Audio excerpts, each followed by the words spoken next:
What is Web3 and why should you care?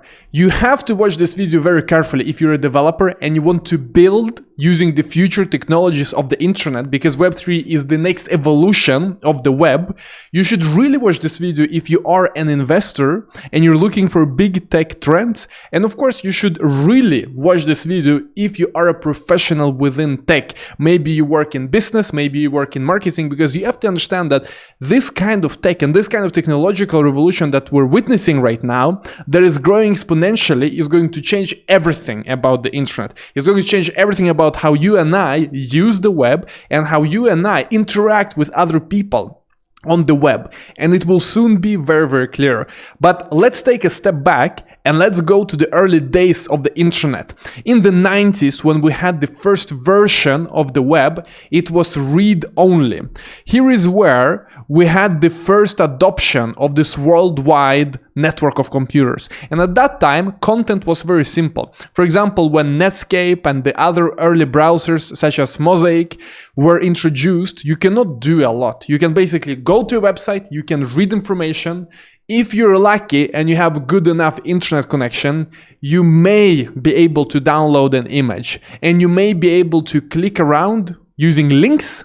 And that's basically it. You had text, you had links, you had some image, and that's it. That was the internet. And it was amazing, of course, because for the first time, everyone in the world had access to immense opportunity, immense information, and collaboration capabilities. But this quickly changed. As internet grew, as you can see, as we grow exponentially, on this chart, we enter a new era, the era of Web 2. And Web 2 was dynamic pages. For the first time, we can have dynamic pages. For example, you can create an account, you can log into the website, you can come back and your information is stored. So it's interactive internet. We went from Web 1, where it was read-only, no interaction, no nothing, you can just consume content. With Web 2, now you can interact, you can save data, you can read data, you can chat, you can do all these amazing things that we do on the internet today. And of course, this increased the value of the internet. This increased the valuations of all companies that work on the internet, because internet now became a big part of everyone's life. Everyone was now doing something on the internet. And that's where we are today, although we're now transitioning towards Web 3. I would say we're somewhere here on this chart. We're somewhere in this area where we're really starting to get into Web 3. And Web 3 is all about that we remove intermediaries. In Web 2, you have interaction, but it's not peer-to-peer. I want to send a message, I need to do it through Facebook. Facebook is the middleman that extracts all the value from the interaction that I have with you.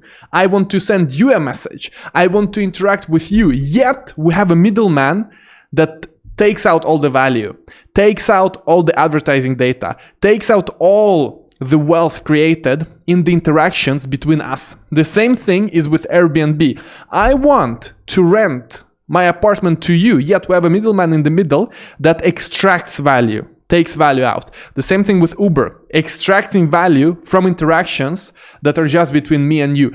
And without these platforms, of course, these kinds of interactions wouldn't even be possible, because we did not have the technology needed in order to do everything peer-to-peer. But we do now. With introduction of Bitcoin, for the first time ever, we can have financial interaction with each other without intermediaries, because Bitcoin is a network of computers. This network of computers has all the transactions that ever happened on each machine, and we can have this decentralized currency by just having a decentralized network of people running their Bitcoin nodes. And whenever a transaction happens, everyone checks in their ledger whether that transaction should be accepted or not accepted. And thus we can have this decentralized trust, that I can trust that the money that you send to me, it's real Bitcoin, that you haven't just copy-pasted. It's real Bitcoin that you have received from someone else, because the network collectively ensures that. The network collectively double checks everyone's transactions. So this was the innovation, that for the first time ever, we can have money. We can have money online without intermediaries. And this disrupted the whole financial space. We're seeing a lot of wealth being created in crypto. We all know someone who is crypto rich, and maybe you are yourself. If you're watching this, if you're interested in crypto, there's a good chance that you yourself are crypto rich. And so this is, of course, a new shift from middleman, where you had to use a bank, you had to use PayPal, you had to use Stripe. Now you don't anymore. You can accept payments internationally without any intermediaries. But of course, money is just one of the use cases. People started to think and question, why should social networks be centralized? Why can't we program a social network in the same way that we can program money so that it's peer-to-peer? And here's where Ethereum comes in. Here's where we build applications on top of blockchain using a Turing-complete programming language called Solidity. And we can program social networks, we can program marketplaces, we can even program stablecoins, which is Maker. Maker is a decentralized stablecoin where one DAI is always $1, and it is backed by assets on the blockchain. We've introduced this notion of smart contracts. Smart contract is a program that you can write yourself, you can put it on the blockchain, and it will execute according to your code, and it can handle money, it can decide what to do with money, it can decide where the money should be sent, how it should be handled according to the code. And this is how, for example, we can have a synthetic dollar on chain, which is DAI. And DAI is just a program where it has enough backing for all the DAI coins that are existing. So that one DAI is always $1 because it has backing. You should read more about MakerDAO if you're interested. And of course, then we ran into some problem. Just like the early internet right here had a lot of problems. Like I said, if you want to view an image, if you're lucky, maybe you can do it, but it will take half an hour to just load one image. The same thing happened here, and this is what we're still experiencing, that the transaction limit is too small for many use cases, so that the fees on the network, on the Ethereum network, on Bitcoin network go up a lot. And that's why we have new networks coming out, such as Binance, such as Matic, layer 2 solutions. It's a whole ecosystem that is growing. And we also have platforms such as Moralis, which you can see right here. And Moralis is a platform where you can build all of these different applications, all of these different solutions, all of these different use cases on top of all blockchains, on top of Ethereum, on top of Binance, on top of Matic, very quickly. This is the whole value proposition of Moralis. And it's really as easy as build blockchain applications with Moralis as it is to build web apps or mobile apps in the normal development, in normal front-end or backend. And if you go to documentation here on moralis.io and then you scroll all the way to how to build a simple dapp, you can follow this guide and you can have your own dapp running very quickly, whether it is on Ethereum, on Polygon, on Binance, you decide yourself. But so this is one of the biggest revolutions that are happening right now in Web3, that we have the arrival of platforms such as Moralis that allows you to build cross-chain. You don't have to choose which blockchain you build on. If you build on Moralis, it will work everywhere.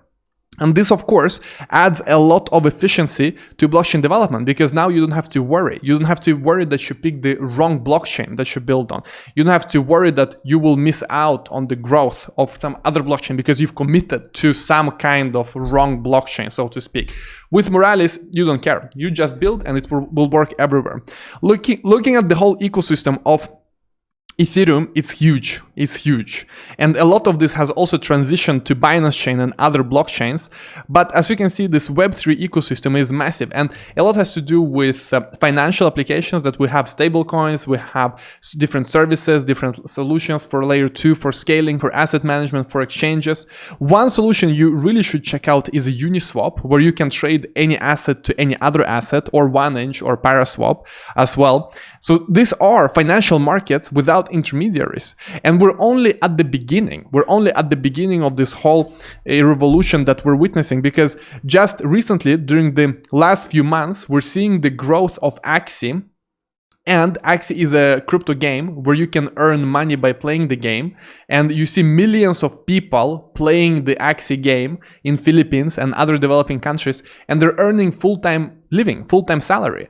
And it's all on chain. You should really check it out if you're interested in other areas of crypto that are not only about finance, because here's a gaming use case.